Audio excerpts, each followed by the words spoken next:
말씀인 시편 102편 12절에서 13절입니다. 여호와여, 주는 영원히 계시고 주에 대한 기억은 대대에 이르리이다. 주께서 일어나사 시온을 긍휼히 여기시리니 지금은 그에게 은혜를 베푸실 때라. 정한 기한이 다가옴이니이다. 지금 시편 기자는 자신이 하나님께 기도를 드려야 하는 삶의 정황 가운데 있습니다.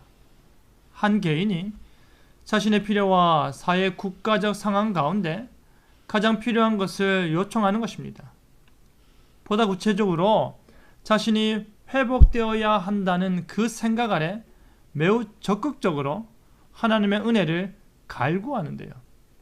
은혜를 베푸실 때라는 제목으로 말씀이 주는 교훈을 함께 나누겠습니다. 시편 기자는 여호와를 부릅니다. 자신의 기도를 들으셔야 하는 분이 바로 여호와임을 분명히 알고서 부릅니다. 인간이 만들어낸 우상이 아니라, 인간이 상상하는 가운데 의지하는 존재가 아니라 천지 만물을 창조하시고 지금 기도하는 그 자신까지도 만드신 여호와 하나님께 기도하는 것입니다. 그 창조주 하나님은 영원히 계신 분이십니다. 영원히 하나님의 통치 보좌에 앉으셔서 온 세상을 향해 자신의 뜻과 의지를 드러내시는 분이십니다.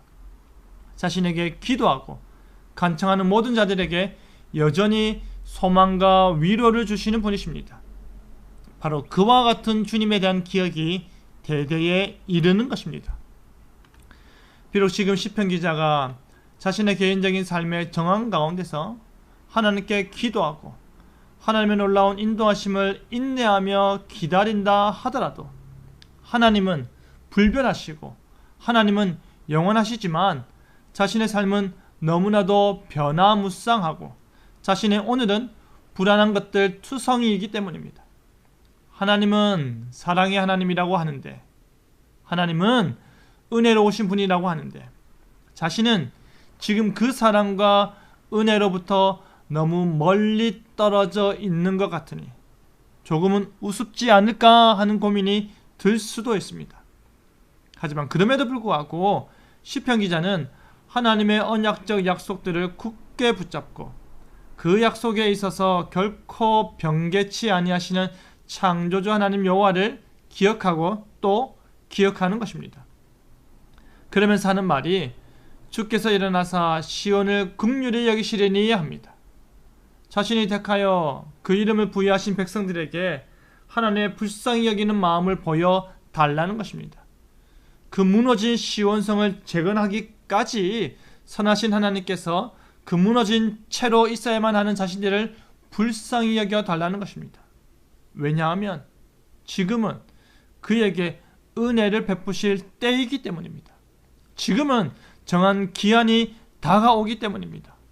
개인의 삶이 무너졌고 그래도 여전히 남아서 굳건해야 했던 시온성이 황폐하여졌을 때 시편 기자는 지금까지 자신들에게 베푸신 하나님의 은혜가 어떠한지 분명히 알기 때문에 그때가 되면, 그 정한 시간이 다가오게 되면 하나님께서 다시 큰 은혜를 베푸실 것을 짐작하는 것입니다.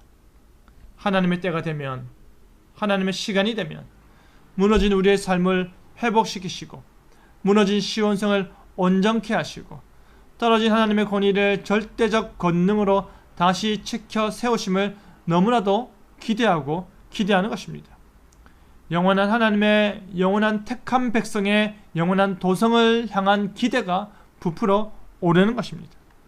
사랑하는 성도 여러분, 지금은 그에게 은혜를 베푸실 때라 정한 기한이 다가오미니이다. 시편 기자는 그 정한 기한이 다가올 때까지 인내하였습니다. 반드시 지나가야 하는 시간이 있습니다. 혼자서 지름길로 지나가고 싶은 마음은 다들 굴뚝 같을 것입니다. 하지만 하나님께서 계획해 놓으신 모든 일들 가운데 우리가 마땅히 감당해야 할 일들을 묵묵히 해 나갈 때에 하나님께서 이미 예비하신 그 은혜가 우리에게 주어질 것입니다. 그 시간이 지나가면 반드시 은혜 받을 만한 때가 올 것입니다. 은혜가 부어지고 또 부어질 때가 올 것입니다.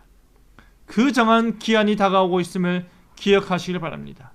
좀만 더 인내하시고 좀만 더 기도하시고 좀만 더 기억을 놓지 마시길 바랍니다.